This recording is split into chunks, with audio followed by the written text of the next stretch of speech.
నమస్కారం. ఈనాటి మన వివరణకు స్వాగతం. ఈరోజు మనం మహాభారతంలోనే అత్యంత బరువైన, మన హృదయాన్ని కదిలించే ఒక అద్భుతమైన అధ్యాయం గురించి మాట్లాడుకోబోతున్నాం. ఇది కేవలం ఒక కథ కాదు సుమా, మనిషిలోని లోతైన భావోద్వేగాల ప్రయాణమనొచ్చు. లాస్ట్ వివరణలో మనం సౌప్తిక పర్వం గురించి తెలుసుకుందాం కదా. ఆ చీకటి రాత్రి జరిగిన ఘోరకాండ మనందరికీ గుర్తే ఉంది. దానికి కొనసాగింపుగా ఇప్పుడు ఈ వివరణలో మహాభారతంలోని అత్యంత భావోద్వేగభరితమైన భాగమైన స్త్రీపర్వం గురించి తెలుసుకుందాం. అసలు యుద్ధం మిగిలించిన శోకం ఎలా ఉంటుందో ఈ భాగం కళ్లకు కడుతుంది. సరే, ఏమాత్రం ఆలస్యం చెయ్యకుండా అసలు ఈ స్త్రీపర్వం నేపథ్యమేంటో చూద్దాం. పేరులోనే ఉంది కదా, యుద్ధం వల్ల సర్వస్వం కోల్పోయిన మహిళల గుండెకోతను చెప్పేదే ఈ అధ్యాయం. కురుక్షేత్ర మహాసంగ్రామం ముగిసిన తర్వాత తమ భర్తలను, కొడుకులను, అన్నదమ్ములను కోల్పోయిన మహిళల అపారమైన శోకాన్ని, వారి రోదనను అత్యంత భావోద్వేగభరితంగా ఇందులో వ్యాసమహర్షి వివరించారు. ప్రపంచవ్యాప్తంగా ఉన్న ఎంతోమంది పండితులు మహాభారతం మొత్తం మీద ఇంతకంటే హృదయ విదారకమైన భాగం మరొకటి లేదని ఎందుకంటారో ఈ వివరణ పూర్తిగా వింటే మనకే స్పష్టంగా అర్థమవుతుంది. ఇక కురుక్షేత్రంలో అప్పటి పరిస్థితిని ఒక్కసారి ఊహించుకోండి.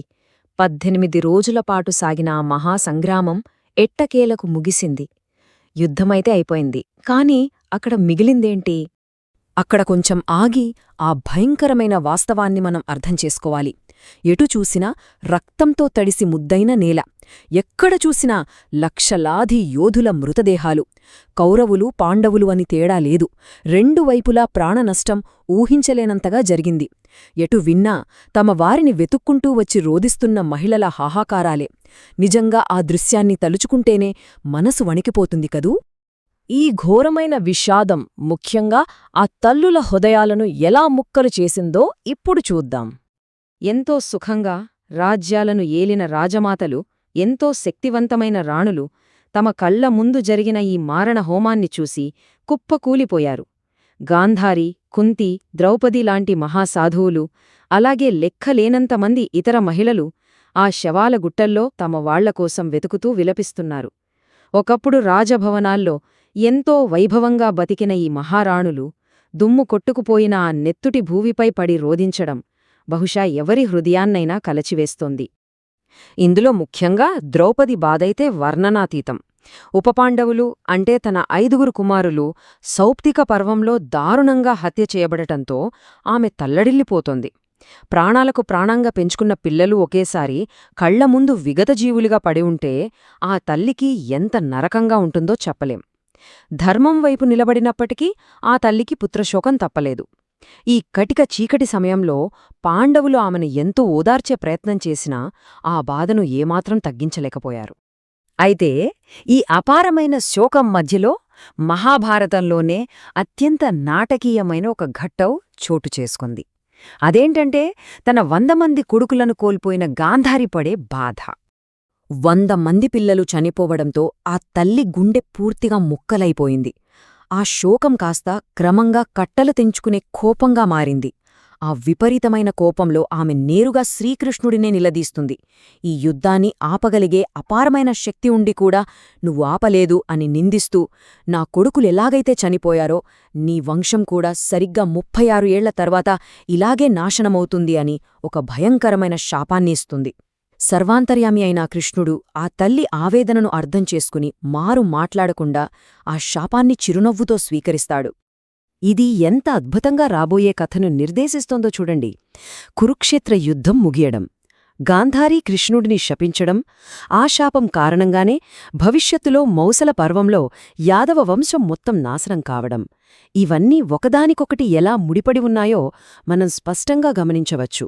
అంటే కర్మ, దాని ఫలితం అనేది ఎవ్వర్నీ వదిలిపెట్టదు అనడానికి ఇంతకంటే పెద్ద ఉదాహరణ మరొకటి లేదు. సరే, ఇదంతా ఒక ఎత్తు అయితే ఇంతటి ఘోర విషాదం నుండి మనం నిజంగా నేర్చుకోవాల్సిన పాఠం ఏమిటి? ఇప్పుడు మనం ఆ లోతైన తాత్విక, ఆధ్యాత్మిక సందేశాల వైపు వెళ్దాం. ఇక్కడ మనం ఒక ముఖ్యమైన ప్రశ్న వేసుకోవాలి. అసలు ఈ యుద్ధం ఎవరికి మేలు చేసింది? పాండవులు గెలిచారో సరే, కాని ఆ విజయాన్ని పంచుకోవడానికి, ఆస్వాదించడానికి వారి పిల్లలు ఏ ఒక్కరూ బ్రతికిలేరు. ఇక కౌరవులంటారా, పూర్తిగా సర్వనాశనమయ్యారు. అంతిమంగా ఈ యుద్ధం రెండు పక్షాలకు మిగిలించింది కేవలం అంతులేని బాధను, శోకాన్ని మాత్రమే కదా. కాబట్టి ఇక్కడ మనం అర్థం చేసుకోవాల్సిన కీలకమైన అంశం ఏమిటంటే అహంకారం, లోభం, అంటే ఎక్కడ లేని దురాశ. ఇవి మనిషిని ఎప్పటికైనా నాశనానికే దారితీస్తాయి. కౌరవుల పతనానికే అసలు కారణం కూడా ఇదే. అదే సమయంలో శాంతి, ధర్మం ఇవి మాత్రమే మనిషికి శాశ్వతమైన, నిజమైన విజయాన్ని అందిస్తాయి. మహాభారతం మొత్తం సారాంశమంతా ఈ ఒక్క చిన్న పోలికలో మనకు స్పష్టంగా కనిపిస్తుంది. అంటే యుద్ధం యొక్క నిజమైన ఫలితం సర్వనాశనం మరియు బాధ మాత్రమే, విజయం అస్సలు కాదు. ఎప్పుడైనా సరే ధర్మాన్ని కాపాడటమే అన్నిటికన్నా ముఖ్యం. స్త్రీపర్వం మనకు అందించే అతిపెద్ద సందేశం ఇదే. కోట్లాది మంది ప్రాణాలు పోయిన తర్వాత వచ్చే రక్తసిక్తమైన విజయం కంటే కూడా ముందే విఘ్నతతో ఆలోచించి ధర్మాన్ని రక్షించుకోవడం చాలా అవసరమని ఈ అధ్యాయం మనల్ని తీవ్రంగా ఆలోచింపచేస్తోంది. ఇంతటి అంతులేని విషాదం తర్వాత ధర్మరాజు మనసు పూర్తిగా వికలమైపోతుంది.